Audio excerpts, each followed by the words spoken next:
5 اختلافات هتصدمكم بين افلام ديزني والقصص الاصليه. هنتكلم النهارده عن فتاة الجوهر فوق المظهر، سجين القصر وحب الوحش، بل رقم 1 أسرة بل. في فيلم ديزني زي ما كلنا بنشوف العيلة كانت نفرين وتفارين. عبقرينو المخترع المجنون ما كانش حيلته غير بلبل. في القصة الأصلية بقى الموضوع مختلف شوية. عبقرينو ما كانش مخترع. أبو بل كان عقبال عندكم كده تاجر. في القصص الأصلية معروف تاجر يبقى غني، مزارع يبقى فقير. كان عندهم وظيفتين 2 بس في المملكة كلها، وكان عنده من العيال نص دست، 3 ولاد و3 بنات. بل بنتنا فين بقى في الخريطه دي؟ انا اقول له بل كانت اصغر اخواتها، واحلى واحده في اخواتها البنات، معروف ابوها بيحبها اكتر منهم بحيث السرم يضرب في الاسره، العيال تطلع سويه كده بيحبوا بعض. تبقى مصيب فين القصه؟ لازم العيال يطلعوا مصرمين من ناحيه بعض. وده ياخدنا لاختلاف رقم 2 الاشرار. في فيلم ديزني كان عندنا تشكيله عظيمه. كان عندنا جاستون ما شاء الله، ولد متدمر نفسيا، عنده عقده الرفض وما ينفعش واحده تقول له لا، خصوصا لو هتحب عليه واحد بقروب. غير جاستون كان عندنا اسم النبي حرسو الوحش. الوحش كان فيلن في القصه، والكلام ده مش كلامي، حتى ديزني ما نزلوا سلسله كتب اشرار ديزني كان هو الشرير بتاع الفيلم بتاعه. كان في مين تاني؟ هي كانت سلطه. كان في الراجل بتاع الاسايل، الراجل بتاع المصحه العقليه. الراجل ده كان مرعب جدا مثلا، مش واخد حقه خالص في الفيلم. القصه الاصليه بقى مفيش الكلام ده. اشرار القصه الاصليه كانوا 2 عقربتين اخوات بل، هما مهمين ومكملين معانا شويه، هو مش قايلين اسمهم في القصه الاصليه، واحنا بنحكيها سميناهم سورمين 1 وسورمين 2. هنستمر على الموضوع ده. بل واخواتها ياما تقدم لهم عرسان، ولكن كانوا بيرفضوهم لاسباب مختلفه. يعني بل كانت بتقول انها مش مستعده لسه صغيره تقريبا، الوحيده في تاريخ القصص الاصليه كلها اللي قالت لقطر الجواز لا. مش جاي الدور ده، الدور اللي بعده هركب الميد نايت، مش هركب ده، اللي بعده الاكسبريس بيروح جنينه الحيوانات. لو سمحت، فين قفص عندكم واحد شبه ده؟ اخواتها بقى كانوا مرحبين بالفكره جدا، ولكن اعتراضهم كان بيبقى على العرسان. عايزين دوق، وزير، سفير، امير، حقير يبهدلهم. كانوا بيتقدموا لهم بقى ايه؟ ولاد تجار اغنياء برضو، يعني ولاد تجار، ولاد مش عارف. لا. رقم 3 سجن بل. في فيلم ديزني كلنا بنشوف عبقرينو وهو مروح لبلبله، بيطلع عليه مجموعه من الذئاب، الحصان مش هيعرف ينجى بيهم هما الاثنين، بيقوم ظرفه رجل في وشه، رميه في الارض، يتخلص منه، سلام يا صاحبي، ويتكل. الراجل بيلجأ لقصر الوحش، بيدخل بقى جوه، حبيبي لسه بياخد نفسه قدام الدفاع، الوحش بقى بيقوم هاجم عليه. بيفكرني بنفسي لما حد جديد يجي يدخل حياتي، بتعمل ايه هنا يا حيوان؟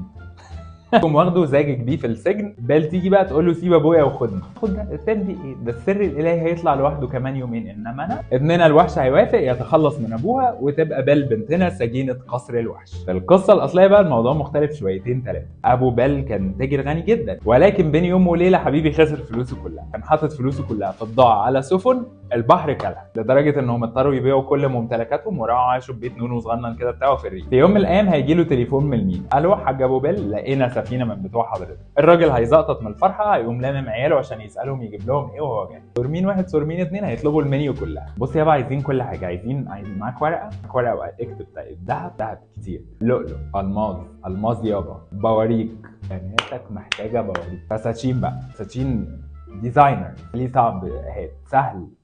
تلاقيه هاته يابا. تيجي بل بنتنا بقى ايه؟ التعفف اللي مفكك اسر القصص كلها. تقول له عايزه سلامتك يابا، مش عايزه ورده كده، بس مش اي ورده. انت ايه؟ اقول لك ورده تمشي كده؟ مش اي ورده. انا خلصت، عايزه ورده ايه؟ ورده ما شفتش في جمالها في حياتك، ولا هتشوف. الورده دي اللي هتجيب اجل العيله دي كلها ان شاء الله. المهم ابوهم هيودعهم ويروح المينا، يطلع خبر كاذب وهيرجع ايد ورا وايد قدام زي خيبه الامل راكبه جمل بالظبط. هو في طريقه للقريه هيحصل عاصفه كبيره، مره واحده يلاقي قصر قدامه ويقرر يحتمي فيه، يدخل بقى يقوم ضارب باب القلعه برجله كده وداخل. السلام عليكم. هيلاقي اكل جاهز متحضر، شرب، سرير، سرير ايه؟ سراير. ما يصحى تاني يوم الصبح يلاقي بدلته مكويه ومتعلقه كده على الدولاب. كل ده وما قابلش حد في القصر. هيلبس هدومه بقى وهو خارج من القصر، هيلاقي قدامه شجره ورد، وفيها ورده كده ايه زي القمر. تفتكر مين؟ تفتكر بلبله بقى. والراجل لسه بيمد ايده على الورده، من هنا هيلاقي وحش كاسر بيهجم عليه من وسط الادغال. يعني انا اكلتك، قويتك، نبتدي اصلا من الاول. اكلتك ايه؟ قويتك، اكلتك، شربتك، بيتك، هدومك وكوناها يا معفن يا اللي ما تعرفش يعني ايه مكوى، كان بتسرقني هتتقتل. الراجل هيفضل يتحايل على الوحش ويشرح له الموقف، والله ما كنت بسرق ولكن لا حياة لمن تنادي. بص هتتقتل. لخص كده ايه لو عايز تتصل بحد قبل ما وهتدفع ثمن المكالمه. الراجل هيحاول يفهمه تاني، يقول له ده الورده دي كانت لواحده من بناتي. الوحش بقى هيسمع بناتي دي من هنا يبقى كلب لولو. بناتك؟ بنات كذا واحد اتجمع يا عمي يا اوعى تكون زعلت يا باي عليك. يا معقوله يا عمي تفتكر ان انا ممكن اقتل حضرتك؟ ازاي يعني؟ ده في انهي دين؟ في انهي دين؟ انهي شرع؟ بنهزر. بنات مين بقى؟ كام بنت؟ المهم انكل ابو بيل هيحكي له يعني، فالوحش هيقول له بص انا هعمل معاك اتفاق، انا هسيبك تروح لعيالك شايل ومحمل في مقابل انك تبعت لي واحده منهم تتقتل مكان، بحيث ان هي تبقى جايه عارفه انها هتتقتل. والله حصل غير كده تمام، مفيش قبول، تبقى فاهمه هي رايحه على فين. ومديله صندوق كده مليان مجوهرات بقى، حاجات ثمينه جدا من القصر، والراجل وافق، بس مش عشان هيبعت له واحده من بناته، عشان يرجع يشوف عياله ويودعهم مره اخيره قبل ما يموت. المهم الراجل هيرجع البيت، هيحكي لعياله اللي حصل. عياله الولاد هيقولوا له لا بتقول لنا مكان الوحش ده فين واحنا نروح نرقع امه علقه بس ما ياخدش اختنا. ابوهم قال لهم بصوا بقوته اللي انا شفتها والسحر اللي انا شفته ده هيبقى انتحار، لموا نفسكم بقى. النمره اللي حاصله دي لموها، ملوش لزوم. صورمين واحد واتنين يسكتوا بقى؟ لا طبعا، فرصتهم وجات لهم لحد عندهم. طبعا يا حبيبتي، ما انت لازم تعملي لنا فيها انت المتعففه الشبعانه واحنا الجعانين. طالبالي ورده، اهي الورده دي. ابوكي راح. ابوكي راح. صوتي. ابوكي راح خلاص، ابوكي ده راح، ابوكي راح مش هيرجع. رحنا العيله اتشردت.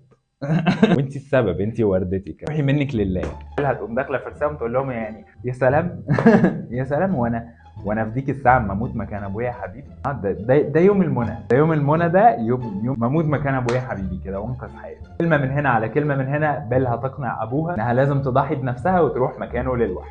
رقم 4، بيل في القصر. في فيلم ديزني كلنا شفنا عاملين زي نائر ونقير، يقول لها بيم تقول له بوم على طول، لكن بيل قالت لنفسها اي كان فيكس هيم. وحتى يا بنت تطلعي بالقصر. وحش ايه يعني وحش؟ شايفه القصر عامل ازاي وعملتها. عملت ازاي القروبه دي؟ معرفش. روضته من الطور الهاجي اللي شفناه طول الفيلم ده للكلب اللولو. باعه. ما معرفش هو كان بيتكلم معاها كده ليه طول الفيلم، بس هو كان باعه. انتي رجعتي. يا حبيبي رجعت عشان القصر.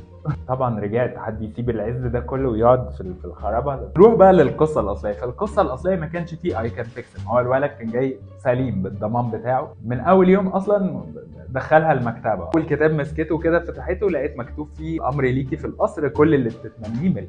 اول ليله برضو طلعت بيت كده لقيت اوضتها مكتوب عليها بيل هانم. بتفتح الاوضه لقيتها قصر جوه، كان فيها كل حاجه جوه، ما كانتش محتاجه تطلع تشوف خلقته تاني اصلا. الاتفاق الوحيد اللي كان بينهم انهم كل يوم الساعه 9 بينزلوا ياكلوا لقمه مع بعض ويقعدوا يحكوا. عشان الساعه 9 الشاي في اوضه المسافرين، الساعه 10 الساعه 11 يسالها اذا كانت عايزه تتجوز. استمر الحال ده لمده 3 شهور. 90 يوم ينزل يتعشى معاها ويترفض. ما يجيلوش نوم الا وهي رافضه. راسه دي ما تحطش على المخده كده الا لو بيل قايله له لا. 90 لا. وحش برضه. جايز الحاجات دي، جايز دي ثقافه الوحوش يعني. بيحتاجوا ريمايندر. كل يوم يبعت لها، يطلع الاوضه يبعت لها ايميل ريمايندر. طلب الجواز بتاع اول يوم. المهم بنتنا يعني كانت مبسوطه في القصر، كانت عايشه ملكه مكرمه. رقم 5، النهايه. انا تعبت من القصه دي. فيلم ديزني زي ما شفنا كاستابي يقرر يجي اهل القريه على الوحش، يقنعهم ان لازم يقتلوه انه خطر عليهم، يلمهم ويروحوا يغز الوحش قبل ما يتحدف من برج القصر ونخلص منه. دموع الحب الحقيقي بتنزل على الوحش ترجعه لنا امير تاني. بس هي كانت جايه واخده على وحش عادي يعني. لو كان فضل كده بيل ما كانش عندها ادنى مشكله. انت بتاعت اي كان فيكس هيم وتمام واخداها. انا هسكت، مش هاخد في البوينت دي، بس هي حاجه محتاجه تفكير. منكم يا بتوع اي كان فيكس. اللعنه بقى بتتكسر ويعيشوا في تبات ونبات زي ما شفت. القصه الاصليه بقى الموضوع مختلف شويه. بيل بتعرف ان ابوها عيان من المرايه السحريه اللي زي بتاعه الفيلم. تطلب من الوحش انها تروح تزور ابوها يوم بيديها 7 اسبوع الفري من الريجكشن، وبيديها اختراع انا ما اعرفش ده لسه مش موجود لحد دلوقتي ازاي. بيديها خاتم ويقول لها قبل ما تروحي في النوم فكري في ابوكي والبسيه. هتصحي عند ابوك، وفي نهايه اخر يوم فكري فيا واقلعيه حطيه تحت المخده، تصحي تلاقي نفسك في القلعه. انا عايز الخاتم ده بس، وافكر في زايد.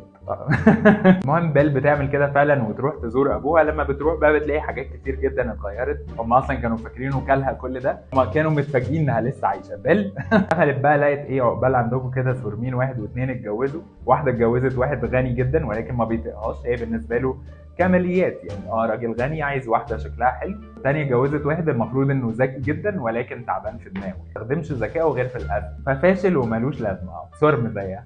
اما جمع لما وفى. المهم بيل بتدخل تطمن على ابوها وتقعد مع اخواتها تحكي لهم عن الوحش وقد ايه هي مبسوطه في العيشه معاه. بيفرحوا لاختهم بقى اللي ضحت بنفسها عشان خاطر ابوها انها مبسوطه دلوقتي. لا طبعا السورم اشتغل، قرروا ان هم يلهوها فتقعد معاهم اكتر من الاسبوع ده. الوحش بقى يجي يقتلها، يكتئب وينتحر، ينساها، يتجوز عليها، بس المهم ايه، يخربوها. غريب بقى في الموضوع ان كان هيعملوا كده ازاي، ان هم يبتدوا يعملوها حلو. واضح ان طول حياتهم كانوا بيعملوها بالجزم، فما يعملوها حلو هتتلهي معاهم. للاسف خطتهم نجحت، وبيل بدل ما تقعد 7 ايام قعدت 10 ايام. نسيت، حاسه اني ناسي حاجه، كان ايه، كان وراكي ايه كان في حاجه المفروض اعملها. ايه الخاتم القمر ده؟ مش مشكله، مش فاهم. انت عامله ايه يا حبيبتي مع جوزك؟ طمنيني عليك، مفيش نون قريب؟ ليله اليوم العاشر بيل بتحلم كابوس ان الوحش مرمي في جنينه القصر ميت قاطع النفس. تصحى بقى معيطه، تكتشف بقى ساعتها ان مشاعرها تجاه الوحش كانت حب، حب حقيقي، وان ما كانش في داعي خالص لمده 90 يوم تقول له لا كل يوم. المهم فكرت في الوحش وحطت الخاتم تحت المخده. صحيت في القصر، قلبت عليه القصر مش لاقيه، افتكرت ايه بقى، الكابوس يعني. دي اول حاجه. طلعت تدور عليه في الجنينه، لقيته سطيحه في الارض وخلاص بيطلع في الروح. سالته ايه اللي حصل، قال لها انه قطع اكل وشرب من يوم ما سافر، او خلاص وخلاص بقى بيطلع في الروح دلوقتي. ما كانش فيه داعي انها تيجي. المهم بتعترف له بحبها ولكن بيكون تو ليت والوحش بيموت. بيل هتتفتح في العياط، واول ما دموعها تيجي على الوحش هيختفي مره واحده. هتلاقي النور رهيب بقى جاي من بعيد، ومن وسط النور ده في امير زي القمر خارج. ثم واخده بعضها بقى وجاريه عليه تساله فين الوحش.